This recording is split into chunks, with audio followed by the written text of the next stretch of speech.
Allah Subhanahu wa Ta'ala menciptakan alam ini bukan tanpa tujuan. Alam ini merupakan sarana bagi manusia untuk melaksanakan tugas pokok mereka yang merupakan tujuan diciptakan jin dan manusia. Alam adalah tempat beribadah hanya kepada Allah semata.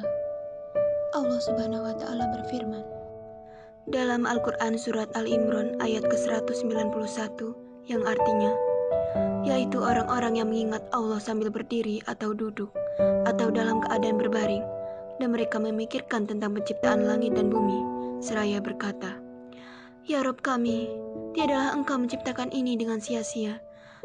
Maha suci Engkau, maka peliharalah kami dari siksa neraka. Allah memberi manusia tanggung jawab untuk memakmurkan bumi ini, mengatur kehidupan lingkungan hidup yang baik dan tertata. Dan Allah Subhanahu wa Ta'ala akan menuntut tanggung jawab itu di akhirat kelak. Oleh karena itu, kita sebagai umat muslim seharusnya memahami arti pentingnya menjaga kelestarian lingkungan hidup.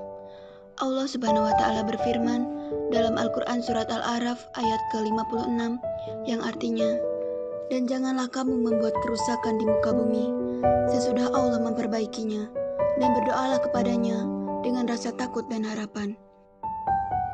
Sesungguhnya rahmat Allah amat dekat kepada orang-orang yang berbuat baik.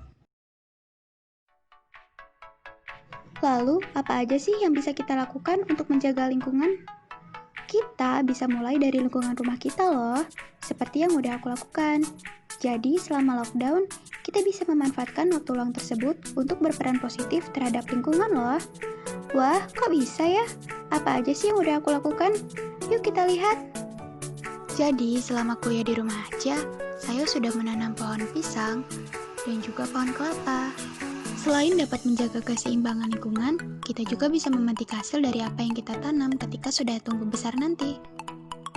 Yang kedua adalah dengan menjaga beberapa unsur terkait yang berada di lingkungan tempat tinggal kita. Salah satunya adalah flora dan fauna. Aspek ini dapat dinilai dari keseriusan seseorang dalam menjaga tanaman yang berada di sekitar rumahnya. Cara ini juga membuat rantai makanan aman dari segala bahaya.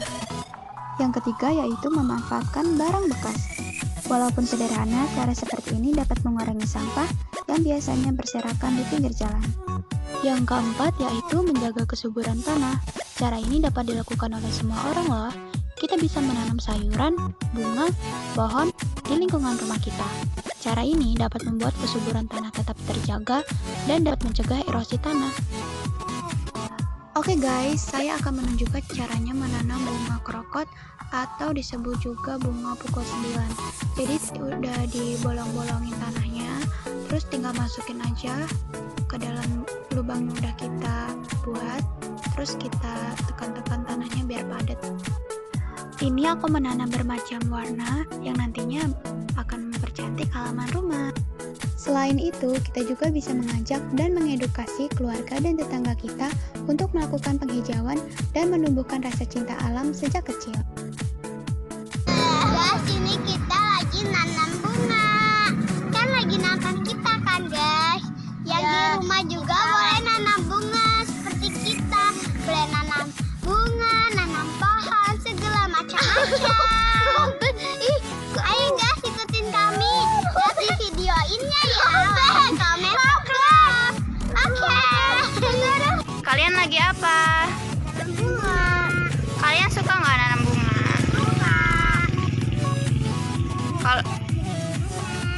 Kalau habis ditanam bunganya jangan lupa disiram ya. Oke guys, jadi itulah peran saya terhadap lingkungan. Selain itu, kita juga harus bijak dalam mengkonsumsi sumber daya. Jangan lupa mematikan barang elektronik apabila tidak digunakan dan mengurangi penggunaan air.